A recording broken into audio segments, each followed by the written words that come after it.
Ben Carson warns Americans to wake up and fight back against forces attacking the family.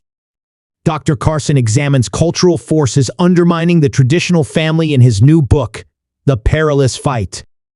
EXCLUSIVE former HUD Secretary Dr. Ben Carson is calling on Americans to step up and fight for the traditional family as the best line of attack against cultural forces he sees trying to destroy America. In his new book, The Perilous Fight, Overcoming Our Culture's War on the American Family, the founder of the American Cornerstone Institute outlines how the breakdown of the family and sidelining of faith in our culture has led to devastating consequences for all Americans. We're rapidly losing our identity as a nation. We're doing illogical things, and we're moving in the opposite direction of our history, Carson remarked to Fox News Digital in an exclusive interview ahead of the book's May release. And I don't think most people are taking enough time to stop and actually see what's going on. This book is really a wake-up call. Carson makes the case that since the 1960s, Marxist beliefs have infiltrated virtually every sector of American culture, from schools to Hollywood to politics to churches and the media. These forces have targeted the family and religion, he says, leading to the steep declines we see today in marriage rates, children raised in two-parent households, and Americans identifying as religious. He points to older and more recent studies indicating that children who are raised in non-traditional single-parent households are dramatically more likely to grow up in poverty, not finish high school, and end up in the criminal justice system. The breakdown of the family and religious influence in society has in turn led to a morally relativistic culture, Carson argues. We've lost our shared language of right and wrong. As a result, American culture, not to mention American families and individuals, is being torn apart by illicit drug use, sexual promiscuity and perversion, fiscal irresponsibility, selfishness, disrespect for others, hatred, moral relativism, decreased faith, increased secularism, decreased concern about the rights of others, and increasing authoritarianism, he says in his book.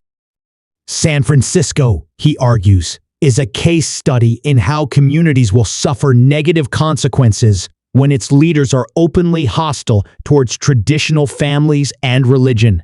Despite these troubling trends, Carson is optimistic the culture can be turned around. He argues that the best rescue for America is for individuals and families to fight to protect and restore the traditional family's influence. The family is a powerful force in the culture because parents help shape a child's identity and values, he explained. Being raised in the appropriate environment gives you your identity, Carson told Fox News Digital. And your identity is that thing upon which your beliefs are based.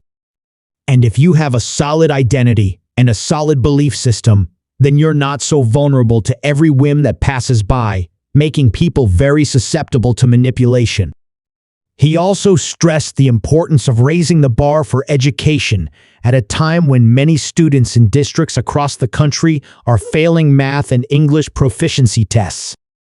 That happens with virtually every society that turns communist or socialist. You dumb down the population first, and that's happening in our population. Already you can see the results of how our kids are declining and how we share near the bottom, particularly STEM areas in all the international surveys. And that's very, very harmful to us as a nation, the retired neurosurgeon claimed. Carson concludes his book by calling on Americans to get involved in their communities, churches, libraries, schools, and city councils, as well as support specific public policies in order to reshape the culture and return it to the values it once cherished. I want people to take away from this that we, the American people, are not each other's enemies, and we're being manipulated by forces that want to fundamentally change us, he said. It's not going to be fixed by the government. It can only be fixed by the involvement of the people. and they have to be willing to stand up for what they believe in